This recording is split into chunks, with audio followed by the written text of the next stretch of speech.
Hi everybody, Tyler, all things archery and shooting, and welcome back to my channel. I wanted to give you an update today on my hunting setup, my Budget Grizzly hunting setup that I did a review on probably about a week ago or so, maybe a little longer. Well, here's the update. Well, that bow is no longer going to be used for hunting, and here's why. I was out shooting it, getting ready for the testing phase on the range for you guys, and I probably shot it for a couple of days. It was shooting fine. Actually shooting very nice, probably the best shooting grizzly I've ever had. It shot very accurately, it was smooth. I really liked that bow, and then I was out there the other day shooting, and all of a sudden I hear, I'm like, uh-oh, what is that? So I lower my bow down, and lo and behold, that particular bow split right on the limb. Tell you what, look right here. Hello everybody, Tyler here, all things archery and shooting, and I just want to give you a follow-up on this 1974 vintage bear bow I bought for $89. I set this bow for a hunting bow used for all hunting season coming up for the 2022-2023 hunting season. And I was getting ready to test this bow on the range, do the range review on it.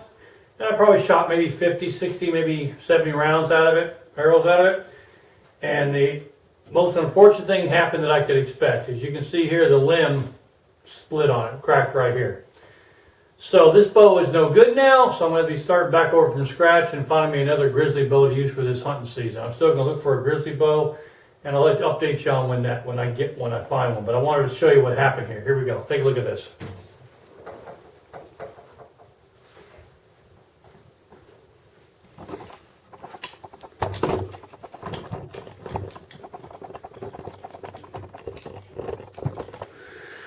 Okay, as you can see, we set this bow in my last video. As you can see right here, the glass cracked on it right there all the way across.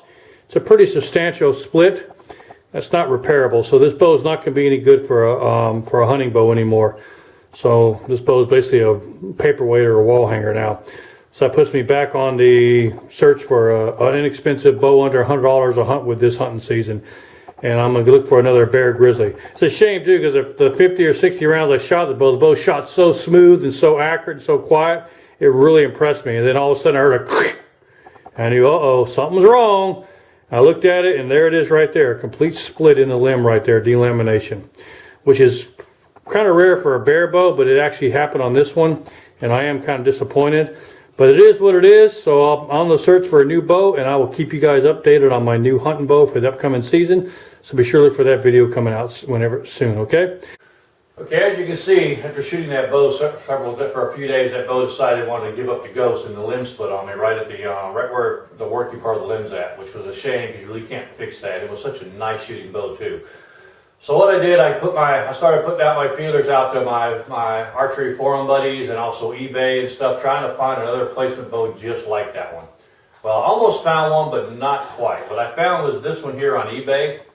And the big issue I was having with trying to find ones, I found a bunch of them out there, the same green ones I wanted, the same basic gear, vintage ones I wanted. Okay, well, as you can see, that bow split right at the working part of the limb right there. It had a split in the glass in the back of the bow there.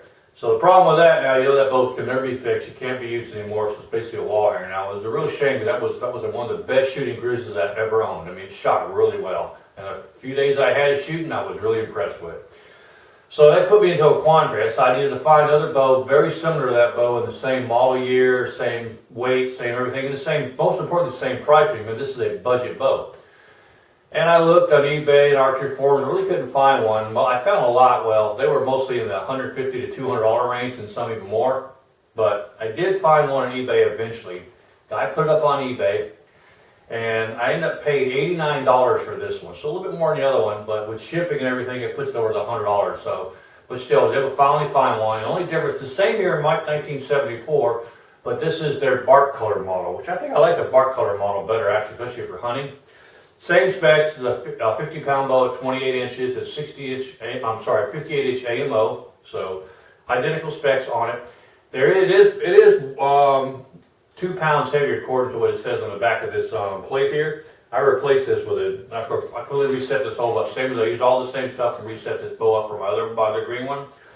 But the back of this plate, it comes in at 53 pounds, so it's a little bit heavier than the 50 pounds. So it's about 2 pounds heavier than the other one. The other one rated 51 pounds.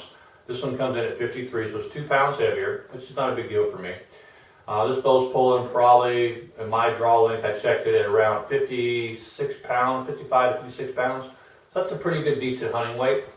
So anyways, I put this bow back together and I've been shooting it for a couple of days now. It's shooting really well. I did have to change the arrows from the original ones I showed in the last video because those arrows were not tuned with this bow here. So I had to go with a little bit heavier spine arrow, okay? So this arrow, I bumped up the spine on this one to a 400 spine. Okay, these are bamboo carbons. They are 30.5 inches long.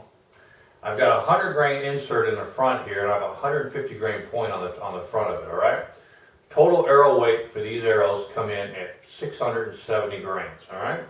With that being said, I also had to upgrade my broadheads on a little bit. I went with the, these are old school bear razor heads. These are the ones that actually weigh 145 grains without the insert. The newer ones, they came out with like 125, but these actually weigh 145 without the insert.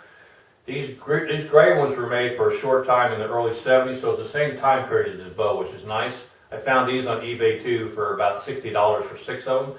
It's kind of expensive for a vintage broadhead, but I really like the bear razor head. So these come in 145 grains each. So I got 245 grains of weight up front. My FLC on this bow is pretty good, as you can see.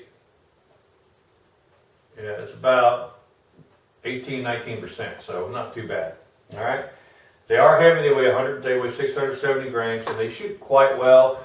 Over the chronograph, I'll show you the video. You'll see. I'll do a range review on this. You'll see. But on the chronograph speed update, these arrows are coming out of the bow probably around 165 feet per second, somewhere in there. Okay, 160 to 165. Okay.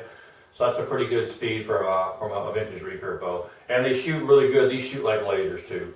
All right, I've been shooting this bow for a few days now. I've built no cracks, no nothing in them, which I'm happy with. So this will be the bow I'll be hunting with this year. So be sure to look for me with this on different channels, and you'll see a different hunts and stuff with this, me shooting it, and also do a range review of this as well. All right, well, this has been Todd, All Things Archery Shooting. Thank you guys for watching, and until next time, ciao.